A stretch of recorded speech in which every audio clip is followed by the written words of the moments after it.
nashingibuye kugira ngo Imana izibuke ko nanjye nageze ahantu niyo mpamvu zashingibuye kugira ngo bose niyo mpamvu zashingibuye kugira ngo nazibagirwa niyo mpamvu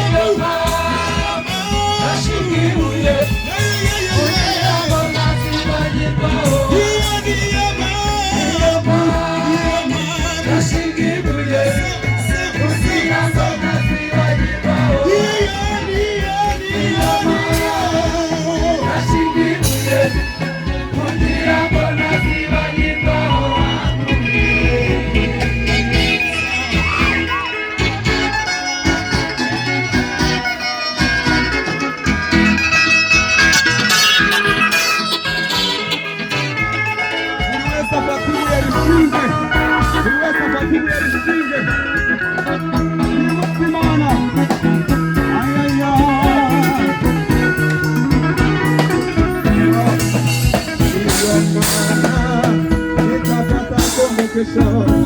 ili nisisahau matendo yake, ndiyo maana nitapata ukumbukisho, ili nisisahau matendo yake mema, ndiyo maana ndiyo maana ndiyo maana ndiyo maana ndiyo maana ndiyo maana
ishuri reka mbisubiramo neza. Uyu wamye uvuga icyongereza mukabyumva, abanyaburayi bakabyumva. Navuye mu ishuri nisubiramo mfite imyaka 18 nenda kuzana umugore, nari ntagiye kurambagiza. Ibyo mwari mubizi nabyo. Subira muri primary 6 mu wa gatandatu primaire, fata igice cy'ipantaro ngicamo kugira ngo ni Imana yabishakaga.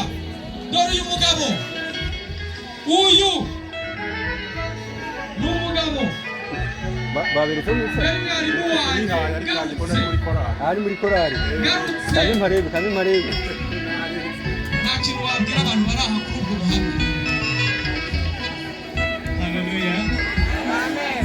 Uyu ni umunyeshuri wanjye mwaka wa gatandatu, yamwigishije n'umushaka imyaka 4 rwose ko bongeye kandi gufunga inzira mwebwe mu buzimu mazi cyangwa kare yamwigishije murusha imyaka 4 gusa, ariko kubera ko ari Imana yari yavuze ngo iki gihe azahagarara ngaha abwira itorero ry'Imana mu buryo bwose mwumvaga avugamo, yarabikoze nishimwe n'ubuhamya. Yabaye umunyeshuri mwiza rero, yiga mu buryo bw'umubiri ndetse aniga no mu buryo bw'umwuka. Imana imuha umugisha. Nanjye ndaza gushinga ibuye, niyo mpamvu nzashinga ibuye. ako ni agace gato cyane nababwiye ko ari ama episode. Ibyo nabayemo mbere y'imyaka 18 mvuyemo ntago mbigarutseho.